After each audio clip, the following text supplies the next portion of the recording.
අද අපි ලෑස්ති වෙන්නේ මේ පොයින්ට් උපකරණේ පාවිච්චි කරලා වාහනයක් රිවර්ස් කරන්න.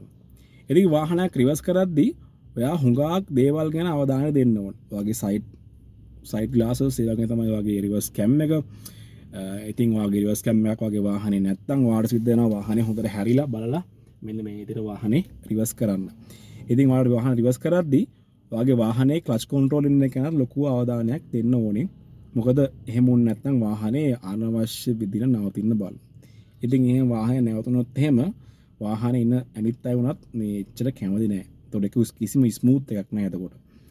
ඉතින් අද බලමු මේ පොයින්ට් උපකරණේ පාවිච්චි කරලා වාහනේ රිවර්ස් කරන්න කොහොමද කියලා. මොකද පොයින්ට් උපකරණ වගේ වාහනේ තියෙනවා කියලා කියන්නේ ඔය ක්ලච් කන්ට්‍රෝලින් එක කිසිම වෙලාවක වරදින්නේ නෑ. මොකද ක්ලච් බයිඩින් පොයින්ට් අවස්ථාව ලයිට් එකකින් ඉන්ඩිකේට් කරන හින්දා. අප දැන් ප්‍රැක්ටිකලෙන් බලමු වාහනේ රිවර්ස් කරන්න කොහොමද පොයින්ට් උපකරණේ පාවිච්චි කරලා කියලා.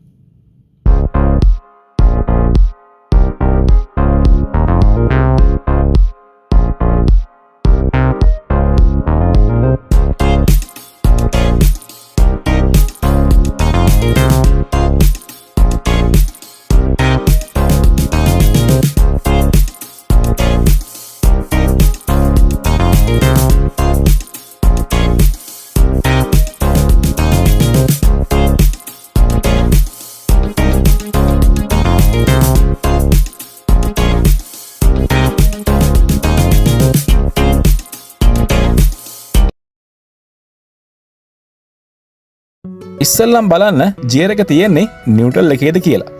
ඊට පස්සේ වාහනය මෙන්න මේ විදියට ස්ටාර්ට් කරගන්න. ඊට පස්සේ අපි ක්ලච් පෙඩලේ අඩියටම පාගලා ගියර් එක දාගන්නවා රිවර්ස් එකට. දැන් අපි ක්ලච් බයිඩින් පොයින්ට් අවස්ථාව හොයාගන්නවා. අපේ ක්ලච් බයිඩින් පොයින්ට් එක හොයාගන්න අවස්ථාවේදී අපේ පොයින්ට් උපකරණේ ඉන්ඩිකේට් ලයිට් එක මෙන්න මේ විදියට දැල්වෙනවා. ඊට පස්සේ අපි අපේ ෆුට් බ්‍රේක් එක හිමීට රිලීස් කරලා ක්ලච් බයිඩින් පොයින්ට් අවස්ථාවෙන් මිලිමීටර ගණක් ඉහළට ක්ලච් පැඩලය ඔසවනවා. ඊට පස්සේ අපේ වාහනේ හිමීට පස්සට ගමන් කරන්න ආරම්භ කරනවා. අපිට මේ ක්ලච් කන්ට්‍රෝල් එකෙන්ම වාහනය මෙන්න මේ විදිහට ආරක්ෂාකාරීව රිවර්ස් කිරීමේ හැකියාවක් තියෙනවා.